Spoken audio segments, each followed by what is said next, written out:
Hi, I'm Salarah Starre and welcome to the Salarah Starre Podcast. With over 20 years of experience, I've had the privilege of working with thousands worldwide and sharing my expertise across various media platforms. This podcast is your go-to resource for mastering manifestation and unlocking your ultimate magnetism. Hit subscribe so you never miss an episode, and let's dive in.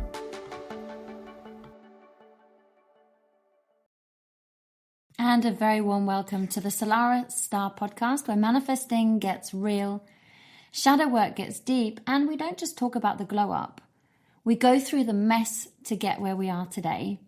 And today we're going to be talking about something that I absolutely wish more people were honest about on this manifestation journey, and that's manifesting from the mess. Why the chaos in your life, it's not a sign that you are failing, but quite often it's the exact portal to absolutely everything that you've been calling in. Sounds interesting, doesn't it? Let's take a little bit of a deeper dive. But first, I just want to share a little bit about when I first got into the law of attraction around 2003. And at the time, and for many years afterwards actually, I thought that the goal was to keep my vibes high. It was to never ever think a negative thought, to never feel heavy emotions. And I honestly thought that if I dipped, and even for a second, that the universe would just end up blacklisting me. I guess in a way that kept me on edge as well. I was wanting so badly to create a life that felt better than the life that I was living. I was also feeling super excited around the possibility.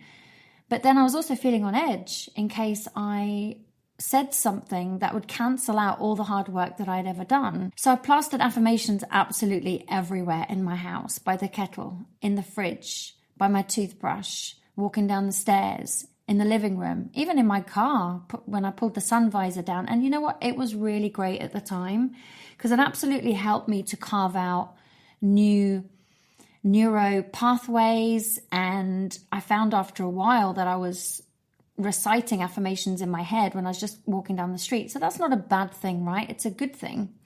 But actually, I just kept trying to be positive all the time while my nervous system was still in absolute survival mode.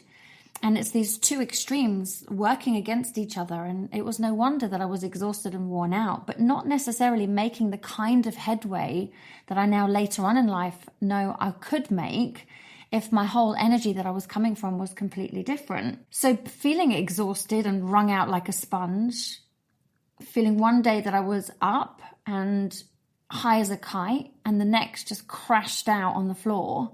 The constant highs and lows that felt really difficult to sustain.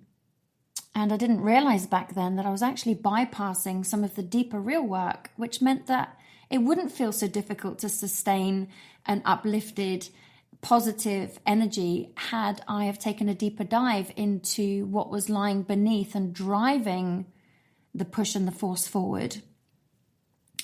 And now looking back, I realized that actually the truth was I was not manifesting from my power at all. I was manifesting from my fears, from my wounds, from my negative what ifs.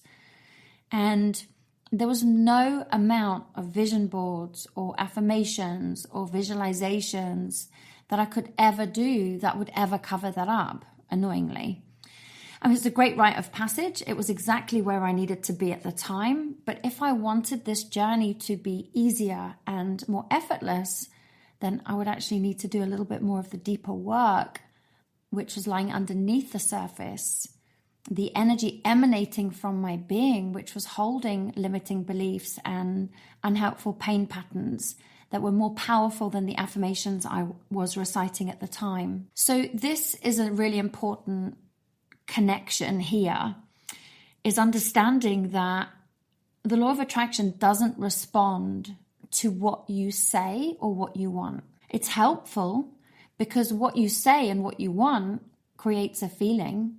And of course, it's always feelings first, manifestation second, which is one of my favorite sayings from Andy Dooley. And it helped me really understand the law of attraction, actually. It responds to the energy that you are living from. And if you're saying these affirmations and visualizations to try and convince yourself out of something deeper more fearful driver underneath, it's never going to fully pivot you ahead. It's going to get you a certain way, and then you're going to spring back again. It's a bit like being in a rocking chair. So you'll just be oscillating, never really moving forward. So if your inner world is full of unprocessed hurt, if it's full of fear or self-doubt, then that's the signal that you are broadcasting out from your being. And you will get matching signals back in way of experiences. So no matter how many crystals are on your desk, or how many incense sticks you burn, or sage that you cleanse your house with, I love all of that, don't get me wrong, but that is not going to affect your energy unless you do the deeper work and are ready and willing to have a deeper conversation around that. Because what I've learned is when you are manifesting from survival mode, you attract experiences that match the chaos inside. And now this isn't the universe being mean. This isn't the universe punishing you. The amount of times I've heard my clients say, I just feel like if there was a God that this wouldn't happen, or the universe is punishing me, or the universe is not listening to me. The universe is always on our side. The universe always wants to help us. The universe always wants to bring us everything that we desire. And all it's doing is holding up a mirror to your current reality, saying, here's the stuff that you need to clean up if you want more. So it's becoming an active participant in the journey of creation, not expecting the universe to do it all for us. And then when things go wrong, get angry and blame the universe. No, we have a part to play. And becoming an active participant means learning to read the metaphorical mirror of your life and see what it is mirroring back to you by form of what needs clearing. So instead of seeing the mess as proof that the universe doesn't favor you, or it's not listening, or, proof that you're failing and that you're not good enough and good only happens to other people, that's not true. What if you saw it as your soul setting the stage for the next level, showing you where you need to go in order to grow, where you got to roll up your sleeves and be ready and willing to look in the deepest parts of your being and the deepest parts of your soul that is still holding the pain from when you lost a loved one, or you had a relationship breakup, or the chaos from your upbringing where your mum or your dad abandoned you, or where everything seemed perfect on the outside, but emotionally your needs weren't met. It's being ready and willing to do that deeper work. And until then, we're only ever bypassing. Every single breakdown that I've had has ended up being a breakthrough. Learning to look at these challenges through the lens of growth is going to be one of the best gifts that you can ever give yourself. So every breakdown I've ever had, and trust me, there's been so many, it was a clearing out of what wouldn't be able to or couldn't come with me on my next level. And that is the toxic patterns, the self-abandonment, the belief that I had to prove my worth, my victim mentality, like all of it had to go. And with it, lots of people would end up leaving my life as well. So there is always a message in the mess. And it's your invitation to stop bypassing, to stop polishing the surface, and to roll up your sleeves and be ready and willing to go all in. Is it going to be comfortable? No, it's not. But staying where you are isn't comfortable either. So it's like choosing your hard. Which path are you going to take? One path is going to keep you oscillating in an old painful paradigm, which is nothing short of frustrating. It's going to just embed the pattern even further. And the next pathway is still going to be equally as challenging, because it means you're going to have to face part of yourself that you haven't seen before, part of your personality that's been in survival mode and working to keep you safe, but not to set you free. So this is the opportunity and the invitation to look at your world right here, right now. And if there are parts of your world that aren't working, that are frustrating, that are painful, that are repetitive, then it's time to stop polishing the surface and to give yourself the ultimate gift of a deeper dive on your own healing journey. It's the only way that's got me from where I was to where I am right now. And I have to say, I'm pretty proud of the life that I've got right now because it's a reflection of the work that I was willing to do. It's a reflection of the relationships I was ready and willing to say goodbye to because they weren't serving me. They were keeping me stuck in my repetitive patterns and cycles. So how do we manifest from the mess? And this is without getting stuck in it, right? Because many of us, we get stuck in the mess and we wonder why we never really break free from the mess. So I think the most important thing that we can do for ourselves is to name what is really happening in your reality. To get brutally honest with yourself. No more sugarcoating, no more dismissing of your feelings, no more pretending that you've got it all together when in actual fact you're feeling like you're falling apart inside. No more people pleasing to feel validated and like you're a good human being, only to feel that you can never really quench that emotional thirst and you people please even more, then suffer from feelings of resentment. You know, what is actually going on in your mind and in your body and in your thoughts and in your energy? Do you feel healthy and well with a spring in your step, a sparkle behind your eyes, or do you feel sluggish and brain foggy and toxic? Are you suffering from anxiety or depression? Are your hormones all over the place? You've got those constant highs followed by those horrendous soul-destroying crashes. And even if what I'm describing doesn't sound as intense, are you noticing it even subtly? Is this a calling for a new level, even if on a subtle level? Because the more you name it, the more you are brutally honest with yourself, the less power that it has over you.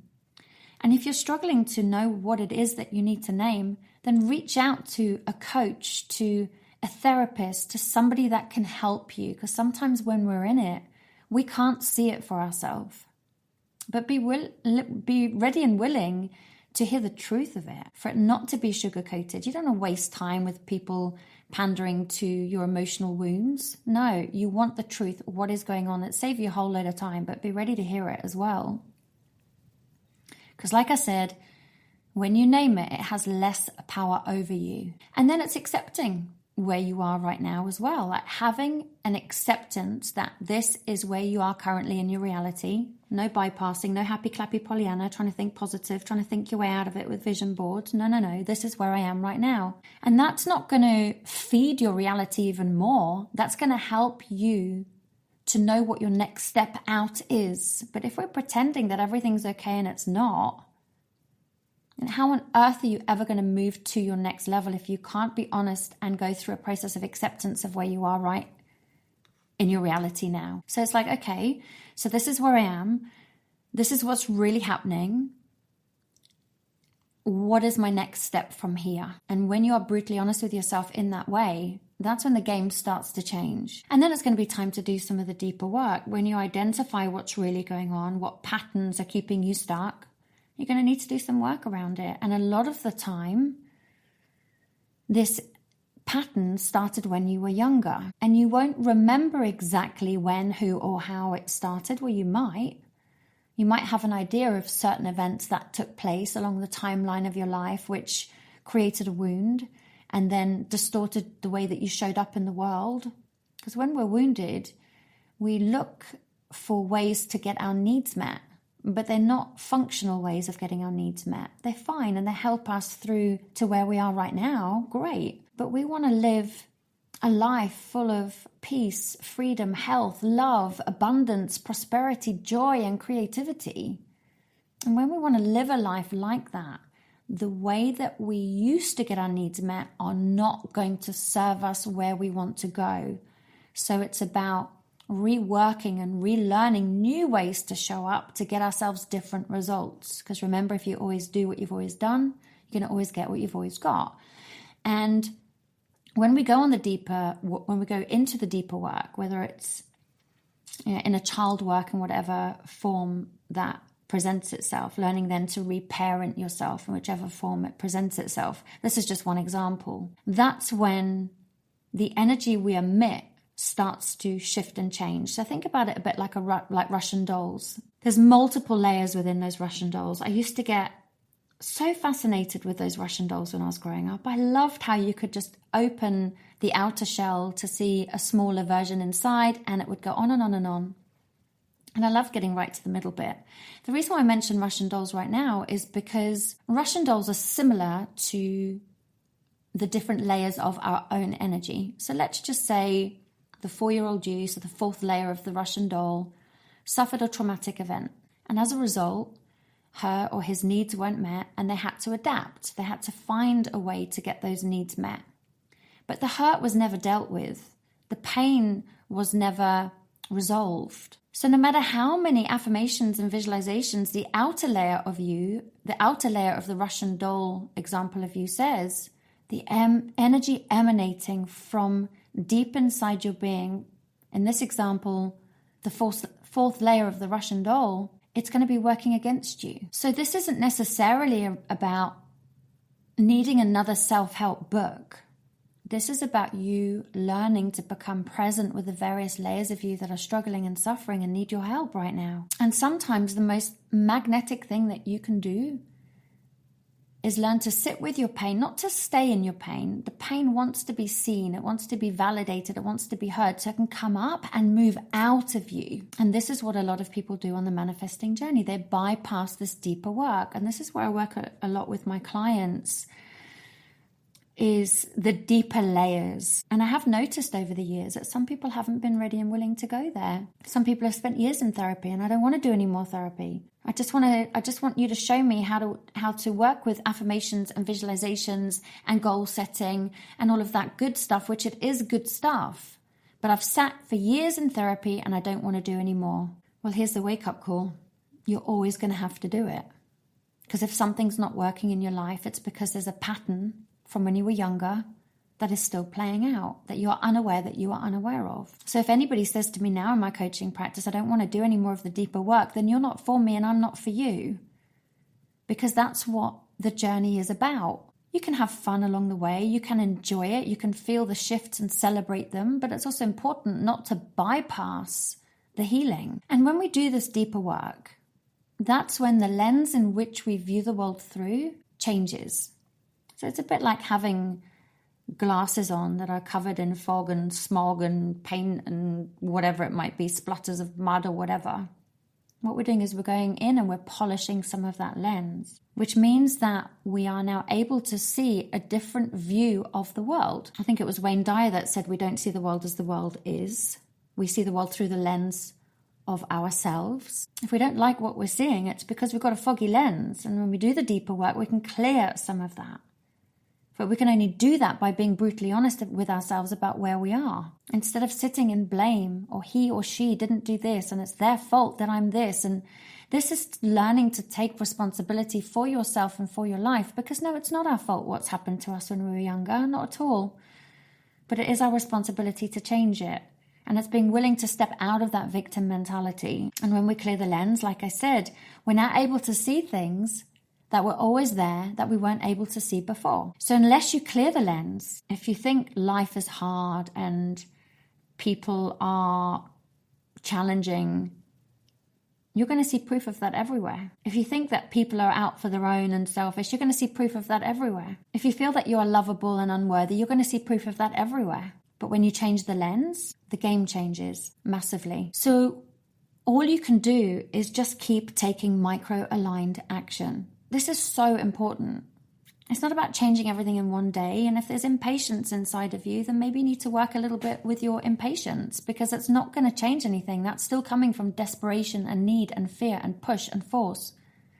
You're only going to then see more to feel desperate and fearful about, which is going to make you push and force yourself harder. This is the rocking chair that I was speaking about. So even in the mess, you can take small steps that help honor the past you, make the current you feel like you're supported and somebody's got your back, which will then help you honor that future you that you are becoming, the future you that's already through this, by the way. And I like the 1% conversation, like what one thing can you do?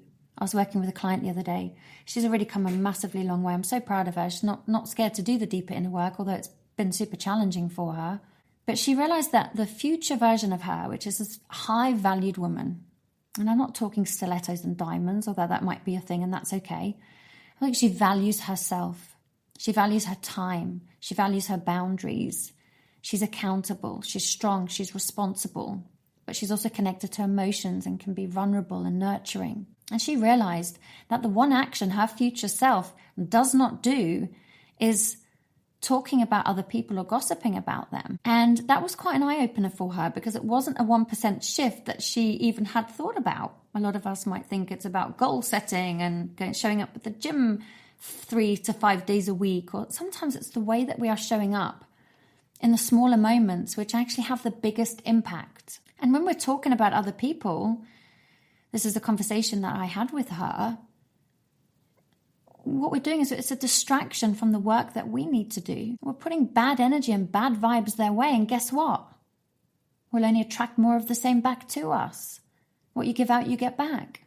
Talk ill of people, people will talk ill of you, and ill energy, of course, just emanates from our being and creates more illness. So that was massive for her, and she realized she'd been doing that a lot of her life. And of course, a lot of the time, it was just to help her feel better about herself. So she wasn't doing it to purposefully be horrible or nasty. She just had such little self-esteem. And by talking about other people, not only was it stopping her from being responsible and accountable, it was making her feel better about herself. Because the more she made someone else bad and wrong, the better she felt about herself as a human being. So she was doing it to try and protect herself. And you can see that this is how some of the patterns play out from when we're younger. This is why the deeper work is important, because she would never have been able to connect those dots had she not have invited someone in outside of herself to help her see what she couldn't see. So this micro-aligned action for her is about no longer gossiping and talking about other people, but rather being aware of the wound that is calling her to do that and work on healing that wound. So it's no longer a distraction. So it's no longer feeding the part of her that doesn't feel good about herself. And then she can move forward. So I'd like you to pause right now and just think about one area of your life. You might have a few, so just pick one that comes into your mind first of all. One area of your life that feels difficult, it feels challenging, and it feels messy. And we're not here to submerge you in it right now, by the way. We're not here to try and fix it. I just want you to observe it, just to become aware of it. And then imagine the higher version of you, the version of you who's already on the other side of this. And imagine that version of you walking into the room that you are right now or the space that you're in. And ask him or her, what is this mess here to teach me? What is it showing me that I need to work on within myself? What is it showing me that I need to clear? What part have I played in the creation of it? And when we look at it through the lens of clearing in order to reach our next step, that's when things start to change. When we look at it through the lens of how it's preparing you and helping you clear for what you've been asking for. Why is this happening to me? Victim. Why is this happening for me? What is this showing me? Victor. And that's the difference, my friend, between spiraling and manifesting from the mess. So remember, the universe is not punishing you, it's positioning you. And sometimes that does mean shaking the snow globe of your life, so that all the old dust can finally settle into something new for you. And as I begin to wrap this session up, if it's landed for you, and you think of a friend that could really do with hearing this right now, please share it with your friend who might be in a mess right now and needs to hear that they're not broken either. This is an opportunity. This is something called in to clear in order to experience more good. If you're ready to go deeper and you'd like to work on rewiring some of your subconscious patterns and you feel called to working with me, please reach out. I do have a waiting list at the moment. I only work with a few people at a time, so I can really give it full energy and attention because there's a lot of WhatsApp support in between sessions. But that's what we can do. We can do this, or go to somebody that you feel aligned with. I'll put my details in the show notes. But if this has resonated with you, please leave me a review and share this with someone else. I show up. I don't charge for this. I do this because I genuinely want to make a difference in your life and in this world. And the more reviews, the more 5-star reviews I get, and the more positivity on these platforms, it helps me to reach more people. So in exchange for this wisdom, I'd love for you to help me out too. And remember, mess does not block the magic. This is so important. Mess is often the very thing that makes it possible for you. Anyway, it's been absolutely beautiful to be with you once again, and I look forward to coming back and sharing wisdom with you soon. You can reach me on Instagram if you'd like to share any insights you've had from any of my podcasts, or just want to say hi. I would love that too. It's at Salarah K Starre. Take care for now. Thank you for tuning in to the Salarah Starre Podcast. If you enjoyed this episode, make sure that you hit subscribe so that you never miss out. And you can stay connected with me on Instagram at Salarah Starre. And for even more inspiration and explore my courses and coaching at salarahstarre.com. You deserve to live a deeply connected and fulfilling life. And it's only you that can make it happen.